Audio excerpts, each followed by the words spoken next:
Apa?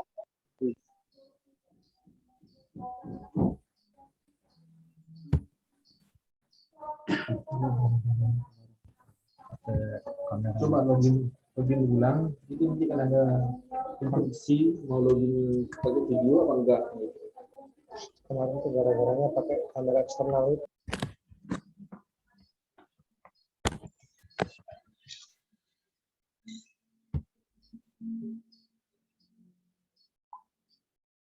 Oke ya, kita mulai.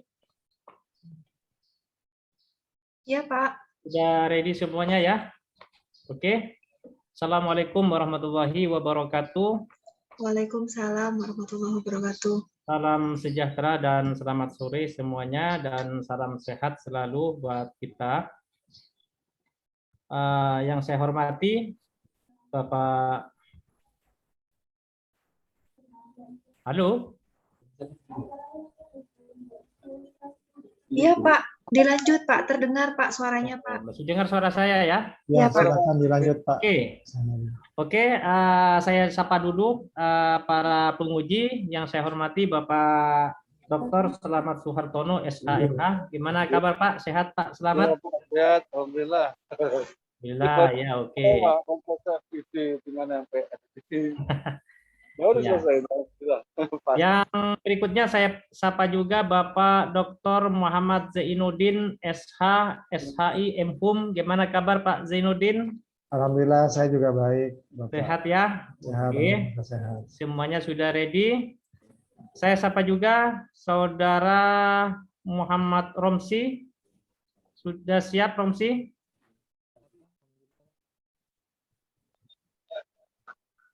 Halo Romsi, Saudara Romsi. Romsi, suaranya nggak kedengeran, Romsi. Jadi jangan pakai headset dulu. Nggak masuk suaranya, Romsi.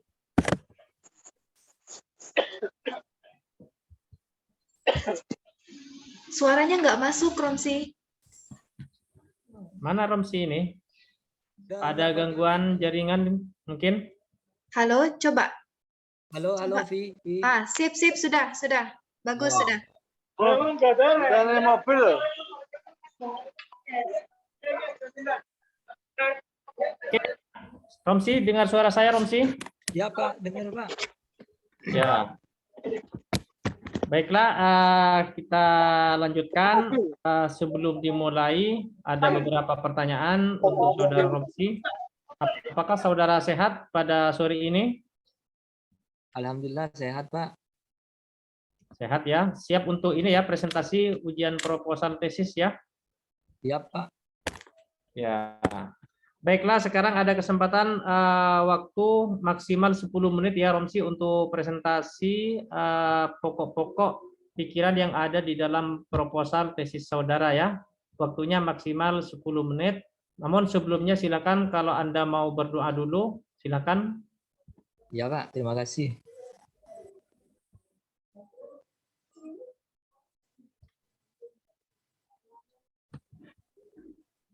Selesai, Pak. Oke, kalau selesai sekarang bisa langsung presentasi ya. Waktunya maksimal 10 menit. Silakan sampaikan pokok-pokok pikiran yang ada di dalam proposal tesis ini. Silakan Romsi. Ya. Bismillahirrahmanirrahim. Assalamualaikum warahmatullahi wabarakatuh. Waalaikumsalam warahmatullahi wabarakatuh. Yang saya hormati Dr. Zainuddin, SHMH. Yang saya hormati Dr. Selamat Suhartono, SHMH, dan juga Dr. Mohsainuddin, SH, SHI, MHUM. Salam sejahtera buat kita semua. Pada kesempatan sore hari ini kita bisa bertatap muka dalam ujian tesis, ujian proposal tesis yang akan disampaikan oleh saya pribadi. Tidak langsung saja berkenaan dengan proposal tesis yang saya angkat dengan judul analisis hak anak terhadap pendidikan saat menjalani tahanan di rumah tahanan kelas 29. Sebelumnya judul tesis ini sebenarnya pernah saya coba angkat pada waktu masih kuliah di S1 Hukum Universitas Belajar Sumeneb, namun tidak kesampaian untuk dikerjakan, jadi dipending ke S2 di Magister Hukum Universitas Belajar Sumeneb kali ini. Dan juga yang pertama saya ucapkan terima kasih terlebih dahulu kepada para pembimbing yang telah membimbing saya pada kemarin-kemarinnya. Tentunya dengan bimbingan itu saya bisa tahu, saya bisa garap, sehingga saya bisa maju untuk ujian proposal tesis ini. Langsung saja, analisis hana terhadap pendidikan saat menjalani tahanan di rumah tahanan kelas 7 Sumeneb. Prinsipnya adalah tujuan utama dari penelitian ini tidak lain dan tidak bukan untuk mengetahui dan menganalisis bagaimana pendidikan, bagaimana hak pendidikan terhadap narapidana yang sudah menjalani atau ada di rumah tahanan kelas 2 Bisu. Karena faktanya banyak sekali kenakalan remaja sehingga terpaksa pada para anak itu atau para remaja itu terpaksa dihadapkan ke pengadilan sehingga ujung-ujungnya ditahan di lapas anak atau di lembaga permasyarakatan atau di rumah tahanan. Jadi pada dasarnya tujuan penelitian proposal tesis ini tidak lain adalah untuk mengetahui bagaimana pendidikan, hak pendidikan pada anak yang ada di rumah tahanan kelas 1 Sumeneb. Intinya begitu. Kemudian yang dimaksud anak adalah seorang yang masih belum berusia 18 tahun, tak terkecuali anak yang masih berada dalam rahim seorang ibu. Di mana anak ini merupakan penerus dari generasi tua sebelumnya atau penerus bangsa dan negara. Sehingga hak-hak yang melekat pada anak harus kita dilindungi, harus dijalankan, dioptimalkan, kemudian tak terkecuali pada anak yang berhadapan dengan hukum yang ada di rumah tahanan kelas 2 B Sumeneb.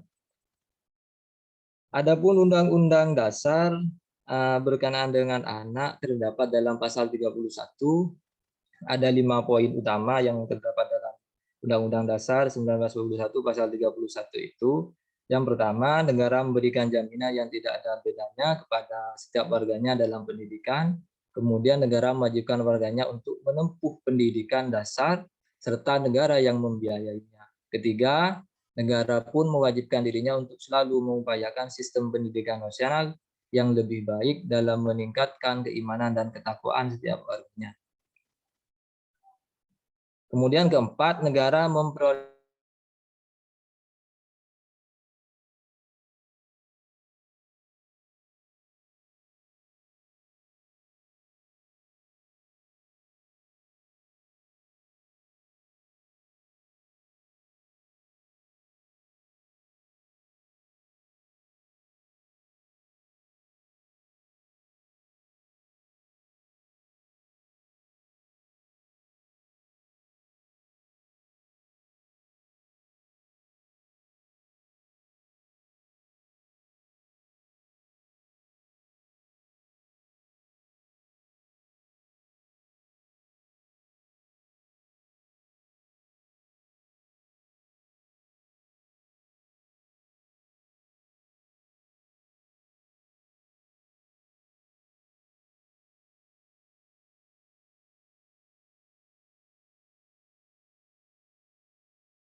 karena Lanjut, Romsi. siap, terima kasih. Mohon maaf Bapak karena jaringan yang nggak mendukung. Saya lanjut. Itu merupakan dalam Undang-Undang Dasar 1945 sudah dijelaskan 5 poin tersebut dalam pasal 31. Kemudian dalam Undang-Undang Nomor 20 Tahun 2003 tentang Sistem Nasional, pendidikan adalah usaha sadar dan terencana untuk mewujudkan suasana belajar dan proses pembelajaran agar peserta didik secara aktif mengembangkan potensi dirinya untuk memiliki kekuatan spiritual, keagamaan, pengendalian diri, kepribadian, kejayaan, akhlak mulia, dan keterampilan yang diperlukan dirinya, masyarakat, bangsa, dan negara. Ada berapa undang-undang yang menjadi dasar dari penelitian proposal ini. Kemudian di samping Undang-Undang Dasar, kemudian Undang-Undang Sistem Pendidikan Nasional, kemudian ada Undang-Undang Nomor 35 Tahun 2014 tentang Perlindungan Anak, kemudian Undang-Undang Nomor 12 Tahun 1995 tentang Pemasyarakatan, kemudian Peraturan Pemerintah Nomor 32 Tahun 1999 tentang syarat dan cara pelaksanaan warga binaan pemasyarakatan. Jadi itu merupakan berapa undang-undang yang dipakai penulis dalam penelitian tesis ini. Kemudian ini ada gambaran umum mengenai rumah tahanan kelas 2B Sumeneb. Berdasarkan data jumlah narapidana yang ada di rumah tahanan kelas 2B Sumeneb sudah over kapasitas. Artinya jumlah warga binaan di rutan kelas 2B Sumeneb berjumlah 169 orang dengan berbagai macam kasus, sementara kapasitasnya hanya bisa menampung 130 orang dengan jumlah kamar sebanyak 20 ruang. Dengan demikian, setiap sel atau setiap kamar yang ada di rumah tahanan kelas 2B Sumeneb harus berisi 8-9 orang narapidana. Jadi berdesak-desakan di rumah tahanan atau rutan kelas 2B Sumeneb. Sedangkan data narapidana anak di rumah tahanan kelas 2B Sumeneb sejak tahun 2018 sampai dengan 2001 terdapat 41 orang dengan perincian kasus yang beragam, yang yakni mulai dari kasus sabu dan juga yang paling dominan adalah kasus pencurian. Narapidana anak tersebut bercampur baur dengan narapidana dewasa karena di Kabupaten Sumeneb masih belum memiliki lapas anak secara khusus. Ini pun menjadi problem tersendiri bagi narapidana anak dan juga menjadi pekerjaan rumah bagi pemerintah Sumeneb untuk memberikan solusi terhadap masalah tersebut. Sehingga bisa dikatakan bahwa rumah tahanan kelas 2B Sumeneb memiliki dua fungsi, yakni menampung narapidana dewasa dan narapidana anak itu sendiri. Sementara berdasarkan regulasi yang ada, hal ini jelas menyalahi aturan hukum yang ada. Itu merupakan latar belakang adanya penelitian ini, sehingga saya selaku penulis mengangkat judul tersebut. Itulah merupakan latar belakang yang mendasari adanya penelitian tesis ini. Kemudian untuk rumusan masalah, yang pertama, bagaimana pelaksanaan hak pendidikan bagi narapidana anak di rumah tahanan kelas 2B Sumeneb. Kemudian yang kedua, apa faktor-faktor penghambat pelaksanaan hak pendidikan bagi narapidana anak di rumah tahanan kelas 2B Sumeneb. Selanjutnya, untuk metode penelitian, dalam penelitian tesis ini penulis menggunakan tipe penelitian empiris atau sosiologis. Yang dimaksud dengan penelitian empiris adalah suatu penelitian hukum yang menggunakan fakta-fakta empiris yang diambil dari perilaku manusia, baik perilaku verbal yang dapat dari wawancara maupun perilaku nyata yang dilakukan melalui pengamatan langsung. Penelitian empiris juga digunakan untuk mengamati hasil dari perilaku manusia yang berupa peninggalan fisik maupun arsip.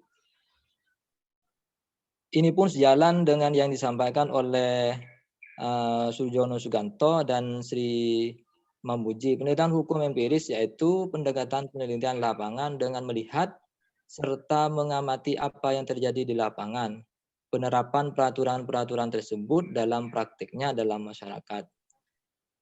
Penelitian ini disebut sebagai penelitian empiris karena penulis melakukan penelitian untuk menganalisis dan menjelaskan pelaksanaan hak pendidikan bagi narapidana anak dan faktor-faktor yang menghambat hak pendidikan bagi narapidana anak di rumah tahanan kelas 2B Sumeneb. Adapun pendekatan penelitian dalam penelitian tesis ini adalah menggunakan pendekatan kualitatif, yaitu suatu pendekatan penelitian yang digunakan untuk menghasilkan data deskriptif berupa kata-kata tulis atau lisan dari orang-orang atau perilaku yang diamati. Selanjutnya dikuatkan dengan sumber data primer dan data sekunder. Kemudian dalam penelitian empiris juga terdapat bahan penelitian. Yang pertama data primer, kemudian data sekunder. Data primer adalah data yang diperoleh dari hasil observasi di lapangan secara langsung, tertuju pada objek penelitian observasi yang dilakukan di rumah tahanan kelas 2B Sumeneb, yaitu dengan melakukan wawancara terhadap salah satu narapidana anak serta wawancara dengan kepala rumah tahanan kelas 2B Sumeneb dan juga melakukan wawancara dengan kepala pelayanan rumah tahanan kelas 2B Sumeneb.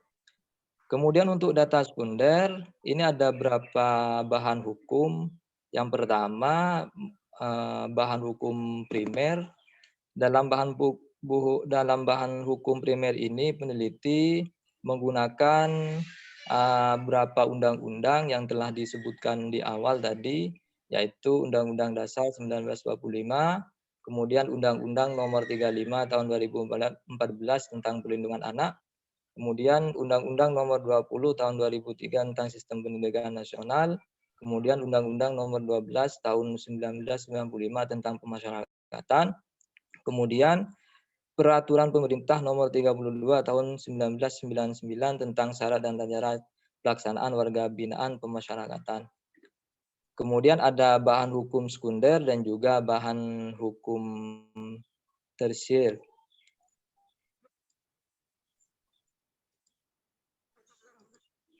Selebihnya untuk metode penelitian tidak jauh berbeda dengan metode penelitian normatif, hanya saja untuk penelitian empiris ini yang diambil penulis berkenaan dengan studi lapangan atau studi sosiologis yang harus berhadapan langsung dengan objek yang dituju dalam penelitian ini. Mungkin cuma itu Pak yang dapat saya sampaikan. Selebihnya mohon maaf. Kurang dan lebihnya mohon maaf. Terima kasih. Assalamualaikum warahmatullahi wabarakatuh. Oke, Saudara Romsi, selanjutnya akan memasuki evaluasi ya, evaluasi terhadap proposal tesis saudara. Silakan saudara persiapkan alat tulis ya untuk mencatat apa yang disampaikan oleh para penguji, apakah itu berbentuk konfirmasi, pertanyaan maupun masukan-masukan untuk kepentingan proposal tesis saudara. Oke ya, siapkan ya Romsi gitu ya. Siapa? Nah, oke. Untuk sesi pertama, saya berikan kesempatan kepada penguji Bapak Dr. Muhammad Zainuddin, SH, SHI, MHum. Silakan Pak.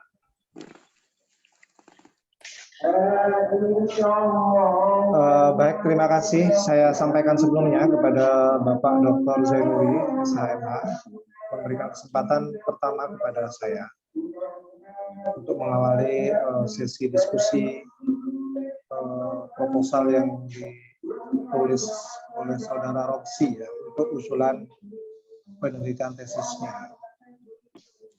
Saya langsung masuk ke hal-hal yang saya anggap penting untuk didiskusikan ya. Mas Romsi, dengar suara saya dengan baik ya? Ya Pak, ya Pak. Kita masuk ke judulnya Mas Romsi. Saya mungkin perlu konfirmasi ya. Tadi sudah disampaikan oleh Bapak Dr. Senuri. Diperbolehkan penguji itu minta konfirmasi terhadap apa yang Anda tulis ya, termasuk judulnya ini. Judulnya ini analisis hak anak. Kalau saya hubungkan dengan rumusan masalahnya, itu bicara tentang pelaksanaan hak. Pertanyaan saya yang perlu saya minta konfirmasinya, yang dianalisis itu haknya atau pelaksanaan haknya? Sebenarnya untuk yang dianalisis dalam tesis ini hak regulasi, aturan yang dan aplikasi dari hak tersebut itu tapi penulis lebih condong kepada karena dalam metode kualitatif penulis menggunakan metode fenomenologi, yaitu pendekatan fenomenanya, bukan personasi. Jadi ini yang dianalisis ini haknya atau pelaksanaan haknya? Pelaksanaan haknya. Tapi untuk sebagai bahan tambahan, kemudian bahan pertimbangan, dimasukkan juga untuk hak-hak yang berhak pada anaknya itu. Enggak, maksud saya ini penting dikonfirmasi ya. Siap. Karena isu hukum yang diangkat ini kan sifatnya empiris ya, karena ini kan penelitian hukum empiris kan. Betul enggak? Ya, Pak. Nah, sementara kalau berbicara hak secara normatif, hak anak secara normatif, itu kan sudah diatur jelas. Makanya saya bertanya ini, artinya secara normatif tidak ada problem. Tidak ada problem terkait dengan jaminan hak-hak yang diberikan undang-undang terhadap anak. Walaupun dia di dalam tahanan, dia secara normatif menurut undang-undang tetap bisa diberikan hak-haknya, termasuk hak untuk mendapatkan pendidikan. Gitu. Artinya apa? Secara normatif, undang-undang itu menjamin hak-hak anak itu. Jadi secara normatif, menurut saya tidak ada problem. Gitu. Jadi mungkin yang dianggap itu ada problem dalam tatanan pelaksanaannya. Gitu. Betul nggak apa yang saya sampaikan ini? Saya konfirmasi lagi. Betul, Pak. Benar, Pak. Betul ya. Oke. Terus berikutnya, jujur ya, secara pribadi saya sebenarnya kurang tertarik dengan isu yang diangkat di dalam penelitian ini ya. Mungkin informasi awal atau hasil observasi awal yang Anda dapatkan mungkin perlu disampaikan di sini. Walaupun belum melakukan penelitian, tapi mungkin paling tidak Anda sudah punya sedikit informasi ya, dari hasil pengamatan awal gitu kan, atau Anda sudah beberapa kali bertanya tentang hal ini langsung di lapangan gitu kan. Sebenarnya kalau bicara pelaksanaan hak anak terhadap pendidikannya, itu seberapa problem sih sebenarnya di rutan itu. Sepengetahuan saya, rutan Sumeneb pun itu juga ada usaha untuk melaksanakan itu. Jadi usaha untuk melaksanakan hak anak terkait pendidikannya itu sebenarnya ada. Sudah dilakukan juga, cuman apakah itu sudah berjalan efektif atau tidak, itu kan mungkin perlu kajian-kajian gitu, termasuk mungkin kajian Anda ini gitu. Nah, saya pengen tahu aspeknya yang menarik itu apa gitu. Aspeknya yang menarik apa selain yang sudah diketahui secara umum. Secara umum kan orang itu taunya cuma begini saja.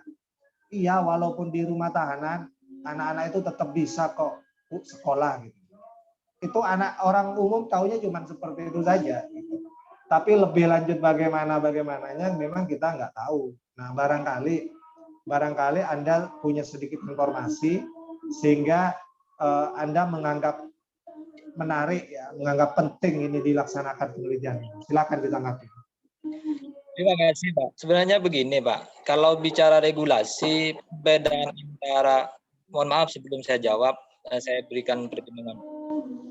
Bicara regulasi, berkenaan dengan perbedaan antara lapas, lembaga pemasyarakatan dengan rumah tahanan itu berseberangan. Jadi memang sangat jauh lah perbedaannya. Lapas itu atau lembaga permasyarakatan dihuni atau ditempati oleh narapidana yang pengadilan. Itu lapas. Kemudian rumah tahanan ini hanya singgah saja, rumah penitipannya saja. Sementara ini multifungsi. Sebelum diputus dititip di rumah tahanan. Kemudian telah diputus kembali lagi ke sana. Itu kan nggak boleh sebenarnya. Yang pertama itu, Pak. Kemudian berkenaan dengan sel-sel yang ada di dalam, ini sudah semrawut, sudah bercampur baur antara napi dewasa dengan napi anak, ini sudah semrawut. Memang hasil dari wawancara kemarin, saya dengan kepala rutan itu mengatakan bahwa ini ada sel khusus. Tapi penghuninya gerombolan, ada napi anak, ada napi dewasa. Kemudian anak yang dititipkan di sana, ini sempat saya mau melakukan penelitian di lapas sekitar. Cuman begini faktanya, ini mungkin jadi bahan yang menarik buat sampean nantinya. Di rumah tahanan ini kan secara regulasi nggak boleh.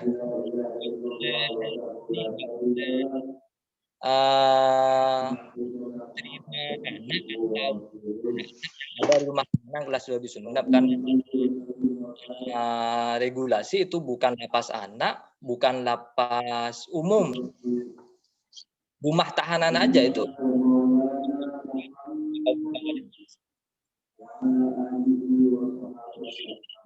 Bilangnya dari kepala rumah tahanan kelas 2 Sumeneb itu kemarin pas waktu wawancara, anak yang akan diberangkatkan ke Blitar atau tahanan anak yang sudah diputus kemudian akan dilimpahkan ke lapas anak yang ada di Blitar itu ketika putusannya ini lebih dari 1 tahun.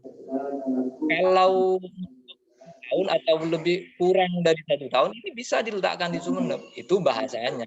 Kalau bicara ini nggak boleh. Bukankah begitu?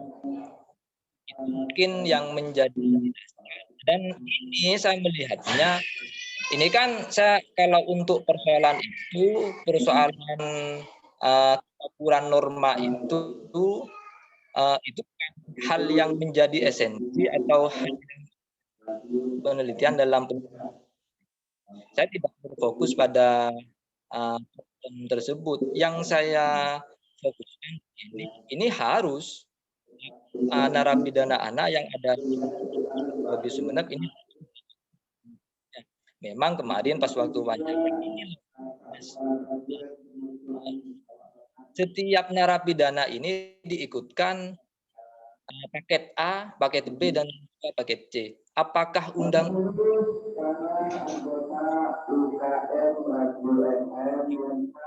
di hak anak itu? Saya berpikir begini, ini bukan cuma sebatas formalitas gelar ketika sudah lepas atau sudah bebas dari Sumeneb itu. Misalkan pas sebelum masuk tidak lulus MTS atau SMP, telah masuknya misalkan begitu.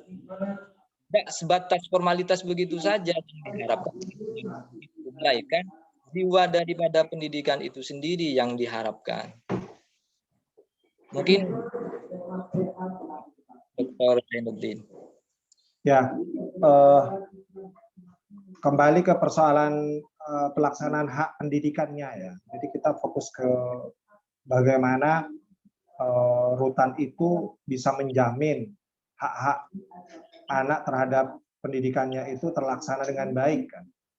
Iya. Kita kembali ke situ. Kan. Tadi sudah disampaikan bahwa itu rutan. Itu kan rutan, bukan lapas kan. Iya. Ya kan. Nah, kalau rutan itu kan kalau bicara normatifnya seperti sampean sampaikan itu kan sebenarnya tidak lama, apalagi tadi ada istilah dititip, dititip di situ, ya kan. Nah itu kalau bicara normatifnya seperti yang saya sampaikan seperti itu, ya kan. Nah sebenarnya kalau misalnya ya ini kalau cuman tawaran ya, kalau seandainya di lapasnya yang sudah jelas-jelas sudah diputus inkrah ya, artinya sudah ada putusan pengadilan ya kan, kemudian dia menjalaninya di lapas, menjalani pembinaan di lapas ya. Saya kira tidak lebih baik di studi kasusnya di situ. Jadi artinya benar-benar diketahui gitu bagaimana lapas itu mengusahakan hak-hak anak itu terlaksana dengan baik, karena yang namanya lapas itu kan pembinaan dan waktunya pasti lama, tidak sekedar dititip sebentar gitu kan. Jadi untuk mengetahui efektif tidaknya hak-hak anak itu dilaksanakan, saya kira memang lebih memungkinkan, itu lebih mudah diketahui kalau itu di lapas, karena memang itu di situ tempatnya pembinaan dan waktunya berjalan lama di situ menjalani pembinaannya ketimbang di rutan. Tapi kalau penjelasannya memang seperti itu, artinya ternyata rutan di Sumeneb ini juga dipakai untuk fungsi-fungsi yang sebenarnya fungsi pembinaan juga gitu kan, kayak lapas gitu kan. Nah, saya kurang paham itu bagaimana kebijakan itu dilaksanakan kok seperti itu. Itu catatan saya. Kemudian yang kedua, ini dari rumusan masalahnya, Mas. Ini kayaknya deskriptif saja kalau menurut saya. Itu hanya bertanya bagaimana pelaksanaannya.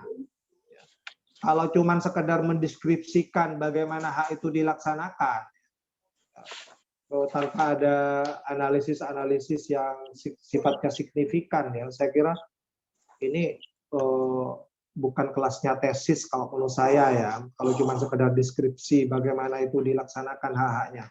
Kemudian yang kedua, itu yang kedua itu kan bicara faktor-faktor penghambat. Dan itu bicara pelaksanaan juga. Jadi ketika hak-hak itu ingin dipenuhi, itu kan ada hambatan-hambatan. Berarti kan itu sebenarnya antara rumusan masalah yang pertama dan kedua sebenarnya satu hal yang sama gitu. Jadi kalau berbicara tentang pelaksanaan hak di lapangan, hak anak di rutan itu terhadap pendidikannya, berarti kan bicara juga di situ tentang hambatan-hambatannya apa saja. Gitu. Nah, saya ingin Anda sedikit maju rumusan masalahnya dengan mempertanyakan, misalnya pertanyaannya begini, apakah rutan Sumeneb itu ya dalam melaksanakan hak-hak anak terkait pendidikannya itu sudah berdasarkan undang-undang misalnya. Ya. Jadi ada semacam analisis yang tujuannya menguji sejauh mana efektif atau tidak usaha yang dilakukan rutan Sumeneb dalam menjalankan atau dalam memenuhi hak-hak anak terhadap pendidikan. Jadi seperti itu. Ya. Itu masukan dari saya terkait permasalahan yang Anda tulis ini. Silakan ditanggapi dulu. Saya sebenarnya satu sisi juga sepakat Pak dengan usulan sampean terkait dengan penambahan rumusan masalah biar lebih maju seperti yang sampean katakan tadi. Cuman begini Pak, ketika melibatkan undang-undang atau mencantumkan undang-undang, apakah ini tidak masuk ke hukum normatif?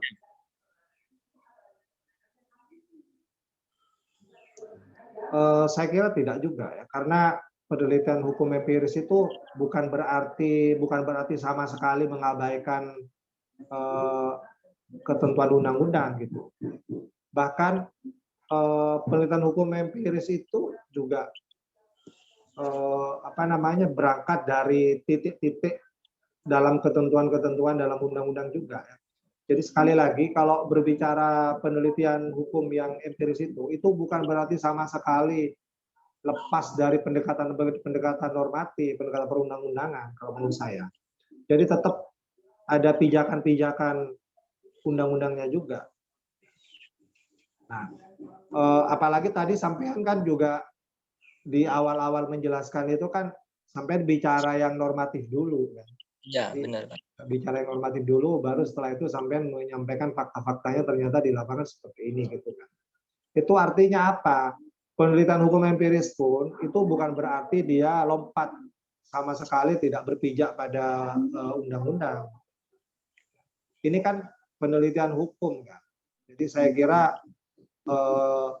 keluar sama sekali, ya. Walaupun ini penelitian hukum empiris kemudian keluar sama sekali dari undang-undang tidak mungkin menurut saya. Nah, kita kembali ke ini Mas. Sampean tahu nggak bedanya data dengan bahan hukum? Ya nyambung dengan apa yang sampean pertanyakan tadi. Sampean bisa nggak bedakan antara data sama bahan hukum? Silakan. Kalau bahan hukum itu persepsi saya itu Pak sudah dikasih atau sudah tersusun rapi, sedangkan data itu berdasarkan fakta-fakta yang ada di bawah. Kemudian fakta yang ditemukan di lapangan itu menurut saya. Ya, tapi di di proposalnya Anda itu, ya, coba dilihat di proposalnya Anda itu tentang data tuh. Saya kok sedikit berbeda ya dengan yang sampai maksud yang tadi itu ya. Nanti mungkin bisa didiskusikan dengan teman-teman pembimbing yang lain ya. Ini data yang sampean tulis di sini. Nah, coba bahan penelitian. Ya. Itu ada data primer, ada data sekunder. Itu sudah betul. Kalau penelitian hukum sosial, kalau penelitian sosial, penelitian ilmu sosial, memang kita mengenalnya data. Tapi kalau penelitian hukum, memang kita lebih akrab dengan istilah bahan hukum. Dengan bahan hukum. Nah, memang bahan hukum itu ada yang memasukkannya itu sebagai bagian dari data sekunder.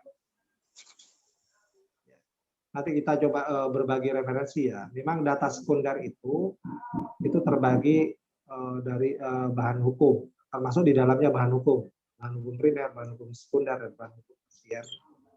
Ya. Itu di buku pedoman saya tidak tahu Mas ya. Di buku pedoman itu pakai istilah bahan penelitian. Pakai istilah bahan penelitian Pak kalau di buku pedoman Pak. Di buku pedoman ya. Ya mungkin nanti bisa dikoreksi. Bahan penelitian ya. Karena di situ bahan penelitian terus isinya itu data. Halo? Iya, bahan penelitian ya? Bahan penelitian kalau di buku pedoman, Pak. Saya ikut buku pedoman, Pak. Oh, bukan bahan hukum, bukan ya? Bukan, Pak. Bahan empiris, Pak. Ya, baik. Nggak apa-apa, nanti kita dengarkan penjelasan dari pengujian lain ya. Dan mungkin nanti juga ada masukan-masukan untuk revisi buku pedoman kita kalau memang ada kekeliruan. Sementara itu saya sampaikan untuk mengawali diskusi sesi kedua ini. Nanti kalau ada tambahan mungkin nanti bisa saya susulkan di sesi terakhir. Saya kembalikan kepada Bapak Dr. Senuri sebagai Ketua Majelis Penguji. Terima kasih. Ya, oke. Terima kasih Bapak Dr. Muhammad Zainuddin, SH, SHI MHUM, yang telah banyak memberikan masukan yang sangat smart. Masukannya itu untuk ini ya, untuk melengkapi proposal tesis Saudara Romsi. Terima kasih banyak, dan itu dicatat ya Romsi ya, dicatat sebagai bahan untuk ini ya, untuk melengkapi atau menyempurnakan proposal tesis ini sebagai rencana untuk penulisan tesisnya gitu. Dicatat ya, dicatat. Nah, oke. Oke, terima kasih Pak Dr. Zainuddin, SH, SHIMHUM. Nah, selanjutnya saya berikan kesempatan kepada yang saya hormati Bapak Dr. Selamat Suhartono, SHMH. Monggo, Pak. Terima kasih Pak Dr. Zainuri dan Pak Dr. Muhammad Zainuddin, yang saya hormati juga Mas Ahmad Romsi dan Pak Evi ya, yang juga berbahagia barangkali ya pada sore hari ini kalau sudah menempuh proposal, ujian proposal. Mungkin perlu disepakati dulu barangkali Mas Ahmad Romsi, kalau penelitian hukum itu empiris, ada dua macam ya, penelitian hukum empiris, penelitian hukum normatif gitu ya. Ketika kita melakukan penelitian hukum empiris, memang bertolak dari hukum normatif ya, dari hukum positif ya maksud saya. Hukum positif ya, peraturan perundang-undangan. Nah itu kemudian ketika kita melakukan penelitian hukum empiris, itu legal isunya berangkat dari adanya kesenjangan. Ada gap antara hukum normatif dengan hukum dengan empiris, realitas ya, antara norma dan fakta. Itu ada kesenjangan di antaranya itu ya, karena kita hukum tuh, kalau mungkin non hukum mungkin beda lagi. Ada kesenjangan dari norma dan fakta. Nah kemudian kita mencoba mencari apa persoalannya gitu ya. Misalnya tadi mau mengangkat masalah isu hukumnya, masalah pendidikan anak di lapas ya. Itu Mas Romsi tentu harus memahami dulu undang-undang anak ya, perlindungan anak misalnya, atau hak anak yang berkaitan dengan hak sekolah misalnya. Itu bagaimana? Dan kemudian setelah di lapas itu ada persoalan apa terkait dengan pelaksanaan hak anak itu kalau mau normatif. Nah mungkin tadi kalau misalnya ya, hak anak itu tidak terpenuhi, faktor salah satunya adalah overcapacity di lapas misalnya ya, di awal, tapi kan nggak cukup itu.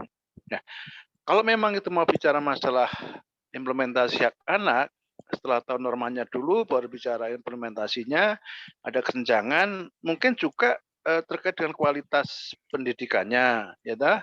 Terus apa namanya tempatnya misalnya, kemudian sarana prasarana yang menunjang. Mungkin nanti digunakan teorinya Lawrence Friedman ya, atau mungkin setidaknya bukunya Prof. Satya Harjo ya, tentang beberapa faktor yang menyebabkan efektivitas berlakunya norma hukum. Karena kan bicara masalah masalah efektivitas berlakunya norma hukum. Norma hukum dalam arti yang mengatur masalah hak anak tadi ya. Ini tentu tidak hanya cukup 1-2 variabel ya. Saya pikir itu banyak sekali nanti faktor-faktor. Kalau memang ya hipotesanya hak anak tidak dapat hak pendidikan anak di lapas tidak terselenggara dengan baik. Itu sudah dapat ditemukan faktor-faktor apa yang menyebabkan hak anak tidak dapat dilaksanakan dengan baik. Tentu harus menguasai dulu, tadi dikatakan Dr. Zainuddin ya, pahami dulu normanya. Kita nggak bisa lepas dari aturan, karena penelitian hukum normatif, ini normanya dulu ada. Ya, misalnya di normanya A bunyinya, tapi di implementasi jadi B. Ini ada apa di situ? Contoh paling gampang misalnya di Madura ya, undang-undang perkawinan itu usia minimal 19 tahun. Tapi prakteknya 17-16 dikawinkan, itu contoh misalnya. Nah, ada faktor apa mereka melanggar undang-undang perkawinan itu? Nah, contoh seperti itu. Lagi tadi saya setuju dengan Dr. Zainuddin, pahami dulu, cermati dulu norma-norma yang berkaitan dengan hak anak, hak sekolah, hak anak untuk sekolah. ketika dia menjadi napi ya tadi ya di lapas misalnya, nah itu bagaimana implementasinya? Ya, oh nggak bagus Pak, apa persoalannya? Ya, dah berkapasiti, campuran antara napi anak, napi dewasa, ya kan? Lokasi guru-gurunya tidak. Nah ini nih kalau mau empiris ya. Tentu nanti Mas Romsi harus ya betul-betul ya intens ya untuk meneliti di dalam praktek atau lapangan ya. Nah, sedangkan kalau penelitian normatif itu Mas Romsi hanya menganalisis normanya dengan kemampuan penalaran ya, penafsiran dan argumentasi. Itu kalau hukum normatifnya. Nah, berkaitan dengan tadi masalah penelitian tadi, kalau penelitian hukum itu biasanya gini ya Mas, di metode penelitian biasanya, metode penelitian, jenis penelitian ya. Ya toh, jenis apa normatif apa empiris ya. Jenis penelitian kemudian bicara masalah sumber bahan hukum. Jadi kalau normatif itu menggunakan sumber bahan hukum ya, yang terdiri atas bahan hukum primer, bahan hukum sekunder ya, tersier kalau memungkinkan. Kalau penelitian hukum empiris itu menggunakan istilah sumber data. Ya, sumber data itu diperoleh langsung dari objek penelitiannya namanya sumber data primer ya. Data sekunder itu beda lagi ya, tidak diperoleh langsung dari hasil hasil objek ya, seperti wawancara gitu. Nah, kalau penelitian hukum normatif itu sumber bahan hukum namanya terdiri dari bahan hukum primer itu peraturan undang-undangan, bahan hukum sekunder itu buku-buku referensi, tersiernya mungkin perpustakaan, kemudian juga Mas itu jurnal, kamus hukum ya. Nah, kalau jurnal itu masuk di referensi ya. Dan baru peraturan perundang-undangan ya. Dari yang terdiri sampai terendah itu kalau penelitian hukum normatif ya. Jadi tidak sebenarnya bukan bahan hukum ya. Dipisahkan metode penelitian itu ada jenis penelitian yang hukum normatif dan ada yang penelitian hukum empiris. Nanti akan diikuti dengan jenis sumber bahan hukum, sumber data ya di empiris dan diikuti dengan pendekatan yang digunakan ya, dan juga nanti mungkin teknik pengumpulannya pun berbeda. Kalau teknik pengumpulan penelitian hukum normatif itu misalnya menggunakan card system. Ya, setiap yang jenengan baca buku dicatat di dalam kartu ya. Semua dikumpulkan, nanti dipisah, dipilah ya, diambil mana yang paling relevan. Ya, itu kalau teknik pengumpulan dan pengolahan bahan hukum. Nah, sementara kalau yang di empiris itu mesti menggunakan populasi sampel ya, teknik pengambilan sampel itu kan gitu ya. Uji sampling itu yang empiris. Ya, analisisnya pun juga berbeda. Kalau di penelitian hukum normatif itu kebanyakan menggunakan nalar hukum, argumentasi hukum dan penafsiran hukum. Kalau yang empiris itu biasanya berkaitan dengan uji statistik ya, untuk membuktikan H0 ditolak apa diterima ya, berangkat dari hipotesa. Kalau hukum itu normatif berangkat dari asumsi-asumsi. Ini beda sekali Mas, makanya ketika nanti saya juga kemarin agak bingung ya ketika membaca proposalnya Mas Mas Romsi.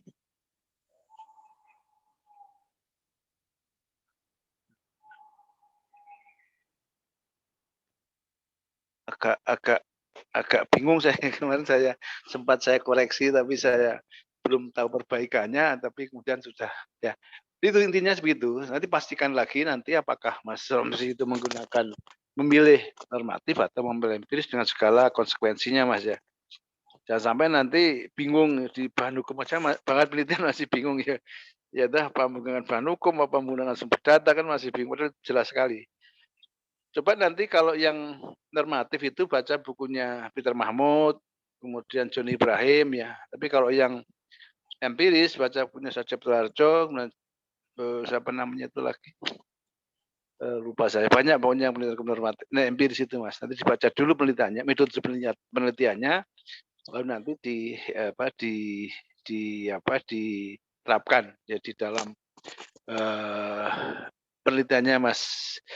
Jadi nggak gampang sebetulnya. Aku mikir begini, ketika saya membaca ini mampu toh, ya. Dan tadi saya dengar Dr. Zainuddin kurang tertarik, ya saya pun nggak tertarik sebetulnya. Itu membaca rumusan-rumusan masalah itu kurang menarik sebetulnya, Mas. Jujur aja, makanya karena memang keterbatasan kita ketemu aja lewat Zoom aja, jadi saya tidak bisa memberikan saran masukan yang yang bisa diterima. Karena via email, saya perbaiki di email, saya komentari kurang itu, ya memang kurang bisa dipahami, saya yakin itu ya, karena memang beda dengan yang kalau kita bisa ketemu muka itu lebih enak.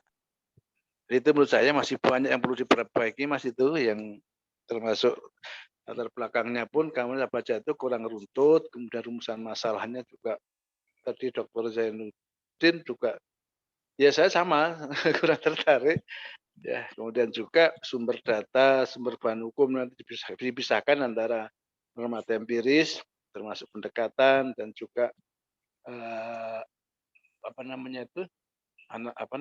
pengumpulan dan pengolahan bahan hukum dan atau pengolahan data, kemudian termasuk analisis yang berbeda juga. Dan juga teori-teorinya pun juga harus dipilih mana yang masuk normatif, mana yang masuk empiris ya, jangan dicampur aduk, Pak. Ya, karena nanti akan mempengaruhi hasil analisismu. Ya, jadi betul-betul dipilih apakah normatif atau ke empiris. Ya, itu yang menurut saya. Karena ini masih proposal ya, masih perlu banyak perubahan sebetulnya itu. Nanti progresnya kalau bisa secepatnya diperbaiki, Mas ya. Latar belakang masalah dibenahi tolong dicoba. Karena kalau hanya masalahnya itu over capacity, kemudian untuk menilai apakah pendidikan anak napi itu dianggap tidak, ya mungkin juga kurang objektifnya, Mas ya. Karena kalau kita membaca bukunya Loren Friedman itu ada efektivitas norma itu ada 3 macam ukurannya, legal structure, legal substance, dan legal cultural ya. Mungkin itu legal culturalnya berkaitan dengan sarana prasarana ya, berkaitan dengan aparaturnya dan seterusnya. Tapi kan harus tahu apakah betul penyelenggaraan pendidikan napi di sana itu jelek misalnya. Karena kita nggak tahu, kita belum mengukur, teman. Ya, jadi pastikan dulu normanya bagaimana, implementasinya bagaimana, baru kita mencari persoalannya dan upaya penyelesaiannya. Jadi yang pertama, rumusan masalah pertama menawarkan problematikanya, terjadinya kesenjangan norma dan fakta. Yang kedua menawarkan konsep penyelesaiannya. Itu kalau empiris. Ya, tapi berangkat dari fakta-fakta real ya, setelah tahu normanya. Oh, ini ada penyimpangan. Pasal X seperti bunyinya, tapi implementasinya tidak seperti ini misalnya. Ya, makanya perlu lebih dulu diketahui adakah norma yang mengatur mengenai hak anak sekolah. Ya, di undang-undang mana? Apa perlindungan anak, di undang-undang HAM atau yang lain? Cari dulu itu. Ya, identifikasi dulu, baru kemudian dilihat prakteknya bagaimana. Itu baru penelitian hukum empiris. Ya, yang mudah. Jadi menguji berlakunya norma ya di dalam masyarakat. Kita si peneliti itu di luar sistem. Kecuali kalau penelitian hukum normatif kita di dalam sistem, kita ikut terlibat di dalam ya emosi kita, penafsiran kita, ya kemudian pendapat kita itu masuk di dalam penelitian hukum normatif. Karena kita berkaitan dengan norma, mengevaluasi norma. Tapi kalau penelitian hukum empiris kita berada di luar, ya di luar yang kita teliti itu, kita sebagai penonton ya, kita hanya melihat pekerjaan hukum di dalam masyarakat itu.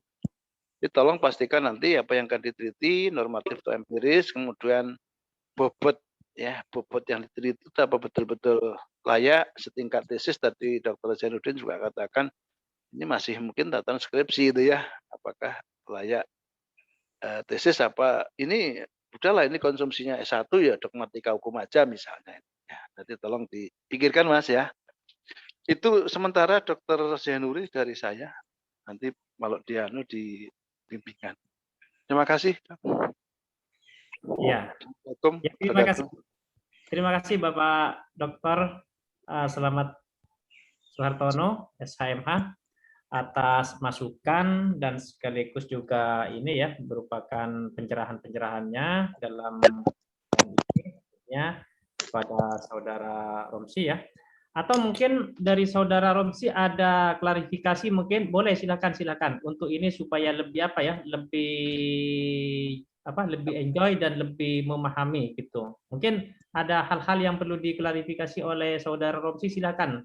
Karena ya mohon maaf, ini memang ujian proposal tesis, satu sisi memang ada penguji eksternal di luar pembimbing dan penguji dari pembimbing juga ya. Mumpung ini juga bisa diskusi dengan Pak Selamat tentunya mungkin. Silakan Romsi, mungkin ada yang mau disampaikan. Terima kasih Pak atas masukannya dari Bapak Dr. Selamat Suhartono berkaitan dengan proposal tesis saya. Sebenarnya untuk memang satu sisi bisa dikatakan kurang menarik terkait dengan rumusan masalah yang akan diangkat. Tapi nanti untuk usulan dari Bapak Dr. Zainuddin mungkin perlu dikonsultasikan lagi dengan pembimbing, nanti akan saya rubah. Kemudian berkaitan dengan sistematika atau metode penelitian, saya kira sudah jelas berkaitan dengan metodenya, sudah menggunakan metode empiris. Kemudian dengan cuman ada sedikit perbedaan antara bahan penelitian, seperti yang disampaikan oleh Dr. Zainuddin tadi, seharusnya menggunakan data, menggunakan bahan data ya Pak, kalau nggak keliru tadi sudah disampaikan begitu. Nah, sebenarnya ini sudah sesuai dengan buku pedoman, jadi untuk otak-atik saya kurang begitu paham, kurang begitu berani lah untuk otak-atik seperti itu. Jadi saya ikut metode atau buku panduan aja gitu. Tapi untuk data, saya menggunakan data primer karena sepengetahuan saya memang begitu. Perbedaan antara metode penelitian empiris dengan normatif. Kemudian saya juga melampirkan beberapa variabel. Sebenarnya saya juga kurang paham begitu terkait dengan variabel penelitian, tapi di proposal saya juga saya cantumkan di situ ada 2 variabel, yaitu variabel dependent dan variabel independent gitu. Jadi untuk seperti yang disampaikan oleh Bapak Dr. Selamat Suhartono untuk bahan penelitian, untuk metode penelitian, saya kira sudah ada spesifikasinya, sudah menggunakan empiris, mendukung empiris, bukan normatifnya. Mungkin begitu Pak Zainuri. Oke, ya oke. Saya ucapkan terima kasih kepada para penguji ya, baik Bapak Dr. Muhammad Zainuddin, SH, SHMPUM, dan Bapak Dr. Selamat Suhartono, SHMH ya. Jadi betul tadi yang disampaikan oleh para penguji ya, Saudara Romsi ya, perlu diperbaiki karena memang betul yang dikatakan oleh para penguji, kedua para penguji tadi itu, kalau penelitian empiris memang itu tidak lepas dari normanya dulu ya. Jadi saudara harus memahami norma-norma mana yang terkait dengan urusan-urusan masalah hak pendidikan anak selama menjadi narapidana itu harus dipahami dulu. Karena betul tadi yang disampaikan oleh para penguji, kalau penelitian empiris itu adalah sebenarnya menguji antara teks dengan kenyataan ya. Beda dengan penelitian yang normatif itu, kalau penelitian normatif itu hanya bicara antara teks dengan teks gitu. Istilahnya penelitian di atas meja gampangannya gitu. Nah, jadi hal-hal yang terkait dengan masalah ini ya, latar belakang, coba nanti bagaimana latar belakang ini diperbaiki ya, lebih mengarah kepada penulisannya itu yang pertama mengarah kepada peraturan perundang-undangannya dulu, baru dibarengi dengan adanya data ya, karena ini adalah menguji antara normanya dengan kenyataannya. Ini kan seperti itu. Jadi termasuk juga apa yang disampaikan oleh para penguji tadi mengenai ini ya, rumusan masalah Coba nanti dipikirkan lagi karena tadi sudah banyak masukan ya, bagaimana rumusan masalah itu lebih menarik dan lebih tajam karena memang ranah S2 itu bagaimana mahasiswa itu lebih memahami persoalan-persoalan hukum yang bisa dianalisis dengan menggunakan teori-teori hukum yang relevan ya, yang cocok. Tadi sudah disampaikan juga oleh para penguji, apakah teori dari ini ya Lauren Mer Friedman misalnya atau dari Pak Satito Raharjo dan lain sebagainya itu bisa dipakai. Dan selanjutnya perlu saya sampaikan di sini ya, Saudara Rotsi juga ya. Tentunya ini kan memang betul di dalam proposal ini belum ada tawaran ya, belum ada tawaran teori apa yang akan dijadikan sebagai pisau analisis. Tolong kepada Saudara Romsi ya untuk memikirkan lagi sesuai dengan ini, sesuai dengan kesenjangan ini kan Romsi kan maunya penelitian empiris ya, penelitian empiris di mana penelitian empiris itu memang terjadi kesenjangan antara normanya dengan kenyataannya. Nah, ini memang kadang-kadang kita ini bicara hukum kita memang beratnya di situ.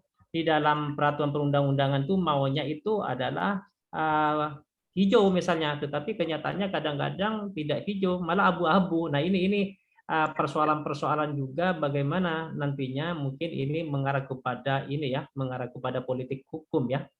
Karena kalau politik hukum itu lebih mengarah kepada bagaimana tujuan itu tercapai, meskipun kadang-kadang peraturan yang ada itu sedikit disimpangi, tapi itu juga kadang-kadang secara hukum itu masih dibenarkan ya.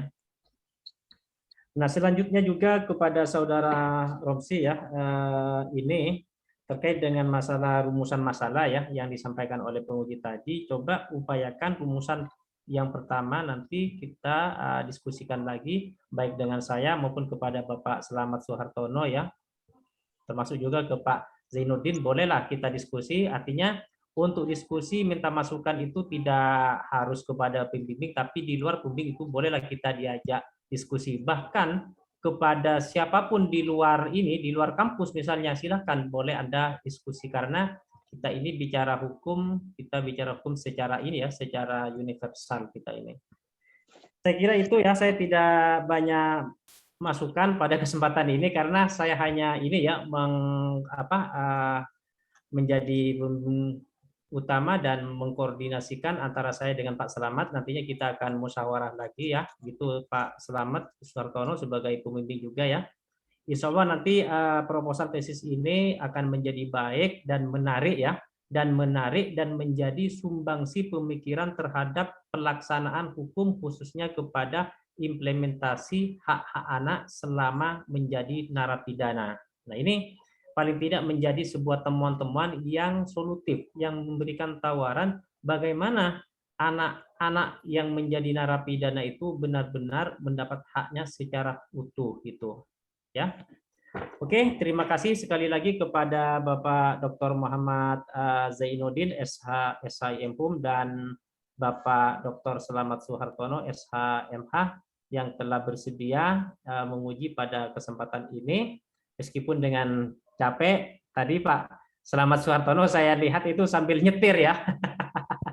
Pak Selamat tadi sambil nyetir ya. Nah, ini dari saking seriusnya Pak Dr. Selamat ini sambil nyetir masih konsentrasi juga ini lagi menguji. Terima kasih Pak Selamat ya. Dan Pak Dr. Zainuddin saya kira tadi banyak kesibukan juga ya, mengenai kepentingan ini ya akademik. Saya kira ini sangat berterima kasih saya atas nama ini ya pembimbing utama. Dan terima kasih juga kepada Saudari Evi ya yang telah mempersiapkan segalanya untuk bisa terlaksananya ujian proposal pada kesempatan ini. Baiklah, saya sampaikan kepada kepada Evi untuk sementara waktu Saudara Romsi bisa bisa di waiting room ya, karena kami akan melakukan sebuah musyawarah dengan majelis penguji ini ya. Ya, Evi, Saudari Evi. Sudah, Bapak.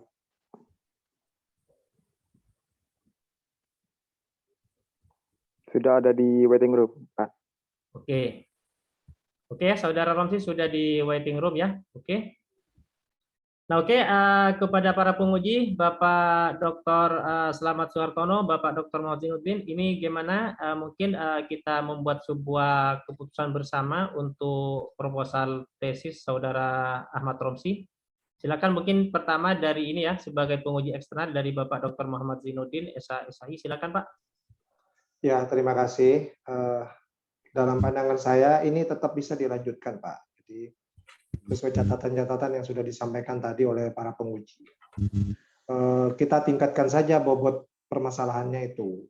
Jadi betul yang disampaikan oleh Bapak Dr. Slamet tadi. Jadi rumusan masalah pertama itu lebih banyak mengkaji sedalam-dalamnya tentang bagaimana hak-hak anak terhadap terkait pendidikannya itu dilaksanakan. Apa saja kelemahan-kelemahannya, kekurangan-kekurangannya. Kalau memang itu terjadi gap dengan undang-undang, itu kan harus dijelaskan permasalahannya di mana, kelemahannya di mana. Baru nanti rumusan masalah yang kedua, baru berbicara tentang bagaimana ke depannya. Jadi yang pertama tahu kelemahan-kelemahannya bagaimana, hambatannya bagaimana. Baru yang kedua ada gagasan, ada ide yang bisa ditawarkan untuk menjawab berbagai permasalahan di rumusan masalah yang pertama itu. Saya kira itu baik juga lah untuk dijadikan masukan untuk Saudara Romsi untuk meningkatkan bobot dari rencana kajiannya itu. Yang terakhir mungkin Pak, memang tadi betul penggunaan teorinya mungkin yang harus diperkuat Pak ya. Karena ini kalau bicara efektivitas hukum itu kan ya teori-teori tentang efektivitas hukum seperti Friedman, Pak Sajipto Raharjo gitu kan. Itu saya kira teori-teorinya bisa digunakan dalam di penelitian tesisnya ini. Tapi di sini nggak muncul. Saya perhatikan tadi di proposalnya kerangka teori yang akan digunakan nggak muncul di situ. Saya kira itu masukan dari saya. Terima kasih Pak. Baik, selanjutnya saya berikan kesempatan kepada Bapak Dr. Slamet Suhartono, SMA. Silakan Pak. Terima kasih Pak Zainuddin, Dr. Muhammad Zainuddin, Dr. Muhammad Zainuddin. Mungkin saya juga sependapat dengan Pak Dr. Muhammad Zainuddin ya bahwa itu bisa dilanjutkan dengan catatan tadi harus memperhatikan saran masukan kritik dari para penguji dengan harapan tulisan itu nanti menjadi berbobot ya. Karena kalau hanya itu yang dibahas tadi mungkin cukup di strata 1 ya. Tapi ini kan tesis ya, tentu muatannya harus betul-betul filosofis teoritis ya. Apa yang saya gambarkan itu seolah-olah kita menggali sumur ya, sempit tapi dalam, aspek filosofinya masuk, teoritisnya masuk. Tidak hanya pada tataran dogmatika, tidak hanya pada hukum positifnya, tapi menguji mengapa hukum positif itu tidak dapat dilaksanakan dengan baik misalnya. Tapi kalau kemudian persoalannya itu berkaitan dengan pendidikan anak napi di lapas, ini yang harus dicari dulu ya ke normanya tadi betul-betul dikuasai, kemudian tahap implementasinya ada kekurangan apa. Ya kan ini masalah kerjanya hukum ya. Ini teori-teori efektivitas hukum harus didalami ya, dan juga metode penelitiannya pun juga harus dipahami ya, termasuk rumusan masalahnya, kemudian pendekatannya, uji statistiknya dan sebagainya. Hanya persoalannya mampu pun enggak, itu aja barangkali kalau betul empiris ya Pak ya. Nanti kita sambil jalan lah ya, kita tidak mematahkan semangat tapi kita membangun semangat malam gitu ya Pak ya. Insyaallah mudah-mudahan dengan ya masalahnya tidak bisa tatap muka loh Pak. Jadi maksimal rasakan masukan ini, aduh gimana ya. Ya itu aja barangkali Bapak. Terima kasih. Assalamualaikum warahmatullahi wabarakatuh Pak. Waalaikumsalam warahmatullahi wabarakatuh. Ya, terima kasih Pak Slamet. Terima kasih ya. Oke, saudara ini ya, Romsi untuk dimasukkan lagi kepada host ya. Baik Pak, bentar.